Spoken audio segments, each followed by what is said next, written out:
Hey there, welcome to my channel, and in this video I am going to discuss some of the common reasons why visas are denied. And so if you're planning to travel abroad or apply for a visa, it's important to know what factors can impact your application. So I will be covering the key reasons for visas denial in this video, and so stick around and learn everything you need to know to avoid pitfalls and ensure a successful visa application. You should avoid these mistakes when applying for your visa. Number one is not having all the documents needed. You find that when someone is applying for a visa, they really get into a rush, focusing on the trip ahead instead of focusing on the application process. Lack of enough preparation can lead to your visa denial. When applying for a visa, it is important you make sure you have arranged all the required documents. In most of these Schengen countries, or most of the visas, you find that in the application portal there is a checklist. That is a list that has all the information needed for your application, like all the information regarding the documents you will need to submit to the visa application center or the embassy. So make sure that you have all these documents indicated in the checklist before you submit your application. Don't be in a hurry to submit your application. Before you, make sure you counter check that you have every document that is in your checklist. And this is very important. Some countries, for example, in the Schengen, because I'm familiar with the Schengen visa applications, so you find that most of these countries have different rules. So maybe you have traveled to one country in the Schengen area and you think that it is the same when you're applying for a second one. So make sure you have listed everything that is in the checklist, and that is what you take with your application. So let us make sure that you don't miss out on any required document before you make your application, you take your application to the application center. That is one key factor. So make sure you gather all the right information, all the right documents before you submit that application. The second one is make sure that the information you provide is the same as the information on your travel documents. You find that most of the times we are in a hurry and you make some small errors. Like for example, your name on the application form differs with the spelling in the passport or whatever the travel document you're using.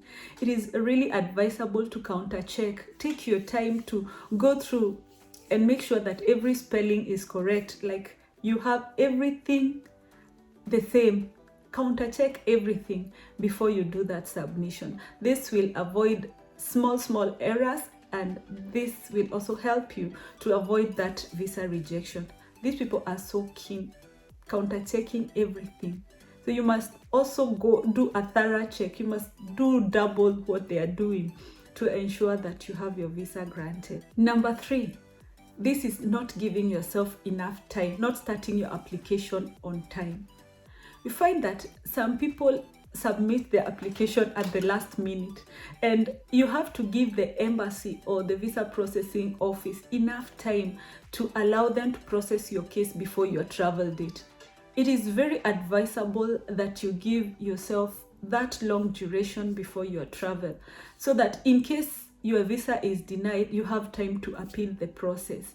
And this also gives someone time to relax, knowing that in case of anything, you have time even to submit extra document in case they ask for the extra documents. You find that in some of the countries, you are allowed to make your application even 90 days before your intended travel. And so for me, I always advise someone to make your application months before the time you have planned to travel. You find that when you submit your documents to an application center, some of them will ask for additional document. So if you're going there at the last minute, when will you submit the additional document that they have requested you to? So some of these embassies could forsake your case if they feel they don't have enough time to process it, in case they need these extra documents. So you, the applicant, need to take note of this and make sure that you have applied for your visa way before your intended travel date. When you think of travel, think of gathering all these documents before way before time, and so this will give you time to make the application on time, and also have enough time in case there is communication between you and the embassy, in case there is additional document, and God forbid, in case of a denial, you also have enough time to make the appeal and hopefully get a next positive result. The fourth thing could be the sponsor details in your application letter are incorrect. So you find that in most of these visas, most of these cases, you have a sponsor who is supposed to like write an invitation letter to you or recommend you to the country where you're visiting. And in case you make a mistake on the information you give regarding your sponsor, like it is contrary to what your sponsor has written, this could lead to your visa denial. So it is very important that you make sure that you really do a thorough check before you submit your documents. Make sure that whatever you've submitted and whatever the sponsor has given, that is, for example, an invitation letter, some are asked for payslip, some are asked for a house contract, all these documents. It could also be from your work. If like you're relocating for work or you're moving for work, some will need documents, or some will need information from your work, the one that is inviting you. So make sure that your documents are similar to what your sponsor, in this case, whoever it is, are tally. They are the same. So this will really help you to avoid a visa denial. It is important that you ensure that all your documents are at hand before filling in your application. Don't rely on maybe calling and asking, what is your name or what is this? Make sure you have been sent all the documents and maybe printed if you have to, and make sure you counter check them well to ensure that you have gotten everything right, and this will really help you in your application. In most cases, we find you are asked for supporting documents from your sponsor. Examples of the supporting documents could be the proof of accommodation, pay slips, or an invitation letter.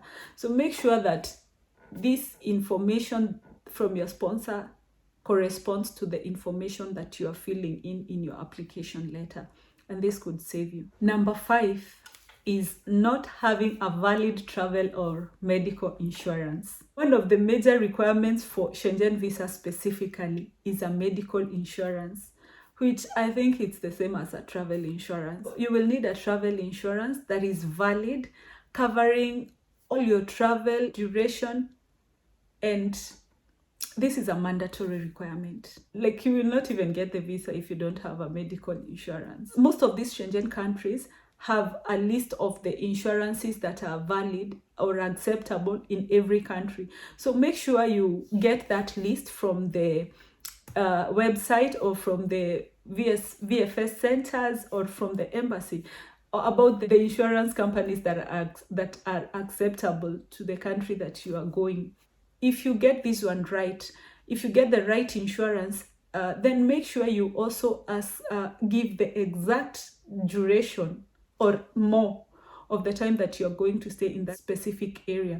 Because if you get lesser dates, you will be at a risk of not being covered for the full time that you will be in that specific country, and that could also lead to your visa denial, because they want to make sure that you're fully covered for the time that you are visiting. So this is one major key: making sure that you get the right insurance that is acceptable to the place where you're going, and making sure that you have the right information in your travel insurance. For example, the dates, they cannot be less at any chance. And make sure the insurance have covered you fully based on the requirements of the country that you are going to. The 6th one is lack of sufficient funds. You know, one secret or one thing that I could advise people to do before your intended travel: make sure you have a good bank statement. Make sure that if you know you're traveling next year, start making that bank statement look good, Start saving in that bank account, start accumulating funds, because one of the requirements in most of these countries before you apply for a visa is a 3 months bank statement. So if you have really worked on your bank account even before applying for your visa, you're good to go. So I think it's advisable to work on your bank account before you apply for that visa to prove that you have sufficient funds. And like, I would advise that instead of asking for a sponsor's bank statement, especially those people who are traveling for tourism, you cannot go and say that you want to get a tourist visa and you have nothing in your bank account. So it is good for you who intend to travel in future to start making sure that your bank is getting funds in and out, to make sure they see that you have money in your account. And another thing, be sure you know the minimum financial requirement in the country that you are going to, because you find that different countries have different requirements of your financial sufficiency. Some will require different amounts than others. So make sure you check before you do the application, what are the requirements of the country that you're visiting. Meeting the financial requirements is a major key in your visa application. Number 7 is you could be denied your visa if your passport is damaged or invalid. I have talked of making sure that everything is in check before you make your application.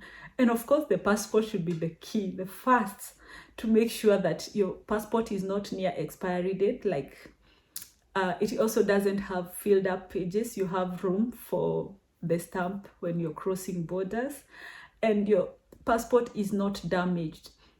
Before you plan your travel, you should check this, and if there is something, if your passport needs renewal, you do this to avoid last minute rush.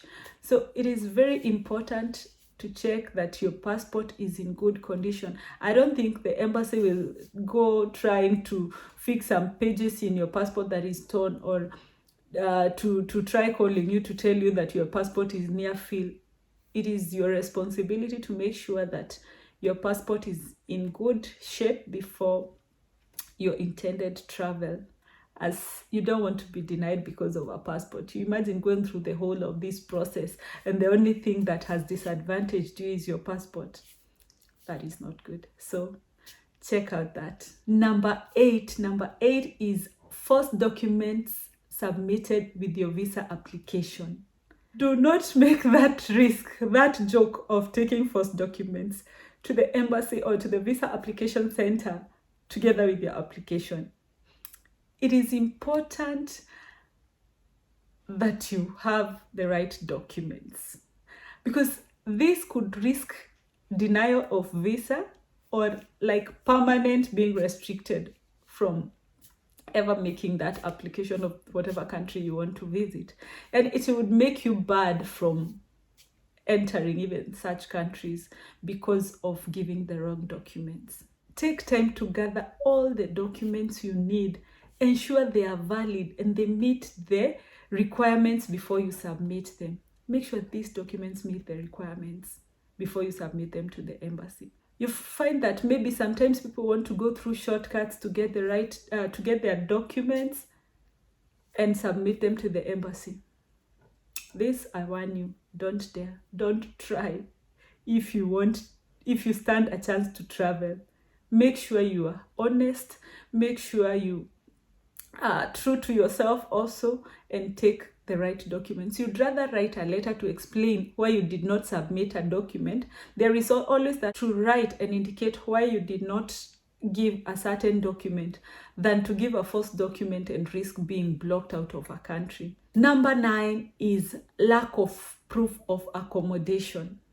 You find that in most of these countries, you have to, like, if you're being invited by a sponsor should indicate that they will be able to house you. Some are requested to give you a house contract to assure the embassy that you will be housed during your period of stay in this specific place.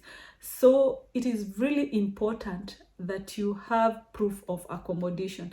If you're going as a tourist, it is important that you have your hotel booked, and you will show the receipt or the confirmation from the hotel that you are booked for a certain period that you will be in that country. It is also important that in case you don't book a hotel or you have no one to you don't have a sponsor, it is important that you can also book a B&B. Like, it's cheaper than a hotel anyway. So all this will assure the embassy that you are not going to roam in the streets. You have a place to go, you have a roof over your head when you visit this specific country. So make sure you have proof of accommodation. Failure to support your proof of accommodation definitely could lead to failure and denial of your visa. So make sure you have this in mind before you submit your application. Number 10, another thing that could lead to your visa denial is not having a good explanation for your trip purpose. This one, in case you're going to live in a hotel, like as a tourist maybe, it is important that you indicate. For example, if you're arriving on a Monday and coming back to your country on a Sunday, indicate that on Monday, this clock, I'm arriving and doing this and this and that. On Tuesday, I will go to this place, tour this place. On Wednesday, I will tour this place, come back to the hotel. On Thursday, like, they want a schedule of what are you coming to do in our country? What will you be doing in that period? It is important that you assure them that you know what you are going to do and you have a structured schedule of what you're going to do. It is very important that you don't take advantage of these things and assume that they are small. Make sure you give a structured detail of what you're going to do. If you're visiting a family, indicate that we want to spend time together, so this day we will do this. It will actually cost you nothing to be detailed and show them that you really know what you're going to do. And it is like just assuring them that I'm going to do this and later I'm going back to my country. Have good supporting documents like your flight itinerary that indicates your return ticket, like you're going and coming back on this date. Have your hotel booking set, have your B&B booking set. Make sure you really strengthen your case to show that you know what you're going to do within that period of stay. The 11th one is make sure you have a return ticket. I don't think there is any country that will risk giving you a visa without a return ticket, especially if you're just visiting or a tourist. Make sure you have your return ticket as proof that you are going to come back to your country. As simple as that. Don't book for a one-way trip.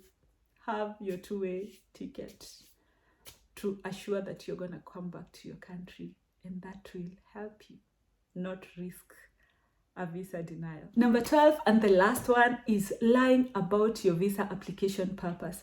You know, some of us would lie that you're visiting maybe just family and coming back at this date, and maybe you just want to get to that country and change the reason, maybe go to school or something. It is important to have honesty when doing these applications. So provide accurate information. Make sure the reason you have indicated as your purpose to go to that country is the same one that takes you there. As these people really follow you up when you get to that country, and you don't want to live running up and down, hiding from the police. Make sure your intended purpose of visit is what takes you to that country that you're applying the visa for. Maintaining honesty to the highest degree. Be as transparent as you can when applying for your visa. And I believe that this will save you to avoid small mistakes when applying for your visa. Thank you so much for watching. You can hit a like and share this video with anyone else who will believe that will get some help out of it. Stay tuned for more. On my next video, I intend on creating more videos informing us on chances and opportunities abroad and all these visa application processes that could be a challenge to some of us. So keep it here. Please share if this was of help to you. Share with a friend. And don't forget to subscribe. Until the next video, have a blessed time. Goodbye.